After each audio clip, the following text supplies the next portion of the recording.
In all visible objects, we have an array modifier named array x, based on the axis we will be working on. All objects except for traverse have the repetition set to 2, because their number in a segment is x plus 1.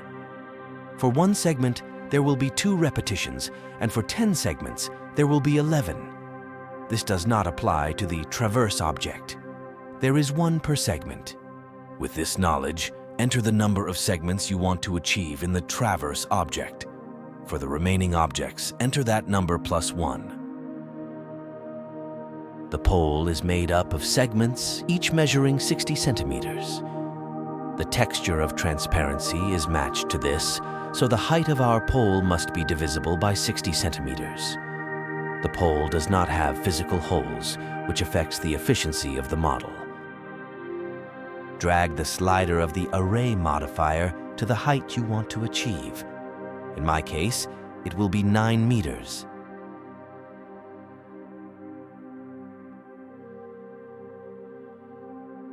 If we want to increase the number of traverses, there are 2 options. Option 1. We add the array modifier if the beams are to be spaced uniformly. In the constant offset, we set our value in the z-axis and add 10 centimeters to it, as that is the height of the beam. This will give us the dimension between the boundaries of the traverses. Option 2. If we want to obtain different spacings, we simply select and copy the traverse object along with the modifiers. We move the object in the z-axis by 10 centimeters and then by the dimension we want to achieve. I applied the following: twice 180 centimeters and twice 150 centimeters. The default height of the first beam is 140 centimeters. Finally, regardless of the method, we modify the array modifier by adding repetitions of the crossbeam object. We duplicate the boundary beam object and move it to the top. The offset value must be divisible by 5 centimeters because there are openings at that height.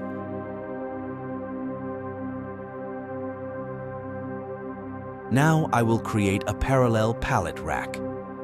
I create an empty object, such as an arrow. The object will be mirrored along one axis, so we only need to set it up correctly along that one axis. I want the distance between the poles to be about 3 meters, so I move the empty object to the end of the pole and then move it along the y-axis by the distance I want to achieve divided by 2. In my case, this will be 1 meter and 50 centimeters.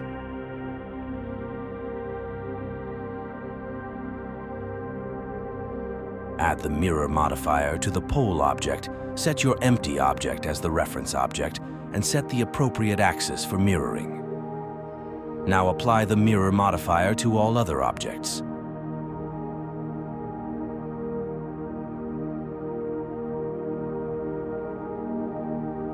Before exporting to FBX, apply the array height modifier to the pole. Remember the number of repetitions. If merge wasn't selected in the modifier, press A, then M, and choose by distance. Remove unnecessary edges by clicking X, and choosing dissolve edges one by one.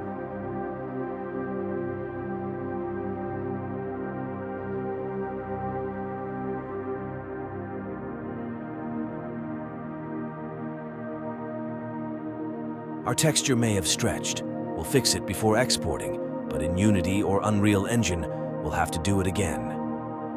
In the Shading tab, look for the mapping node and scale the texture on the y-axis by entering the number of repetitions we applied. For me, it was 15. We select the objects we want to export. I'm selecting all with the A button. Now I click on File, Export, FBX. I set the path mode to relative and check edge under the smoothing option. That's it. Click the Export button. Let's import our FBX model and set it up.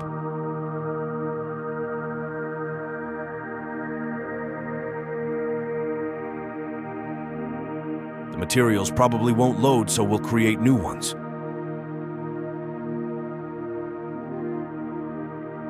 We set the rendering mode to cutoff and import 3 textures: base color with alpha channel, metalness, and normal.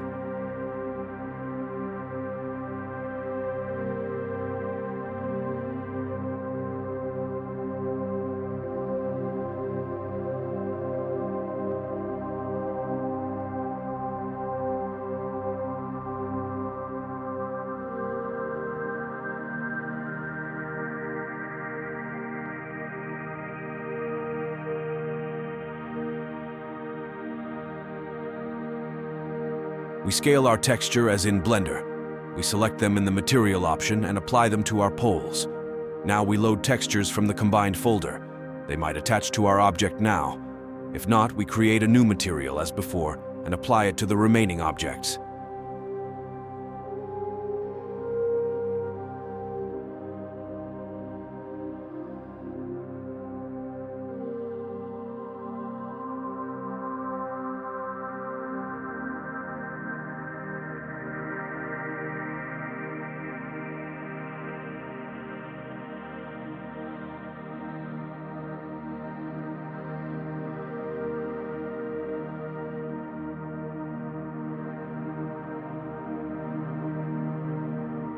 In Unreal Engine, it should be simpler.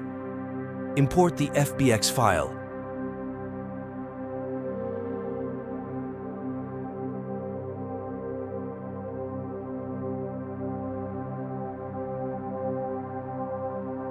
Select the objects you want to add.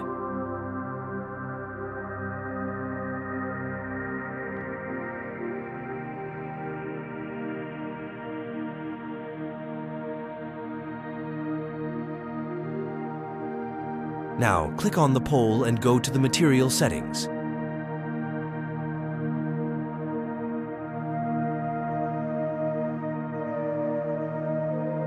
Import the transparency texture and select it.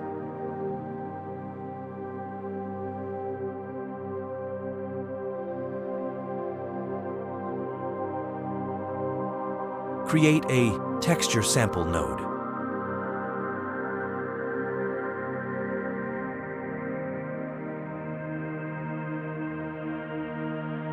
Set the blend mode to masked.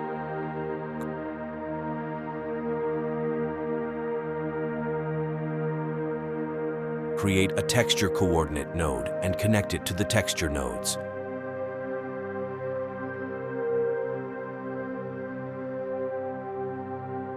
Set the Y tiling to the value set in Blender.